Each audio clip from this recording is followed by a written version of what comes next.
মহাপ্রসাদ কি জয়, শুভ একাদশী বন্ধুরা। তো এই তো আপনাদের কাছ থেকে সমাধান চাওয়ার জন্য আসছি। সেটা হচ্ছে তো আমি সাগু দিয়ে বড়া বানাইছি, দেখতেই পারতেছেন বড়ার অবস্থা পুরো নাজেহাল। তো বড়াগুলো একদম ভেঙে গেছে। আর এই তো এটা তো ভেঙেই গেছে। আর এটা হচ্ছে এটা অনেক তেল দিয়ে ভাজছিলাম আর কি। অ্যাকচুয়ালি ইউটিউবে সার্চ দিয়ে দেখছি আমি বড়াটা কীভাবে বানাই। তো সেখানে ওনারা বলতেছে যে ডুবা তেলে যেন ভাজি।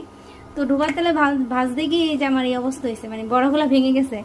আর এখানে একটু তেল কমিয়ে দিছি যাতে একটু একদম মোছা মোছা তেলে ভাজতেছি।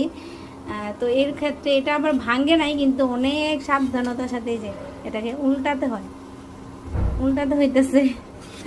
তো অ্যাকচুয়ালি তোমরা কে জানো যে কীভাবে এই বড়াটা যেন আঠালো হয়, যাতে না ভেঙে যায় এবং ভিতরটাও যাতে খুব সুন্দর করে সিদ্ধ হয়ে যায়? যারা যারা জানো একটু কমেন্ট করে জানাই দিবা প্লিজ। ওকে, তো এই তো দেখতেই পারতেছো খুব কষ্টে এটা নাড়া দেওয়া লাগতেছে। ঠিক আছে, যারা যারা জানো যে কীভাবে বড়াটা আঠালো হয় যেন না ছেড়ে দেয় তেলে ভাজলে, আর ডুবা তেলে ভাজলে আসলে ভালো হয় নাকি তো কম কম তেলে ভাজলে ভাজাটাই দরকার। তো টেক কেয়ার।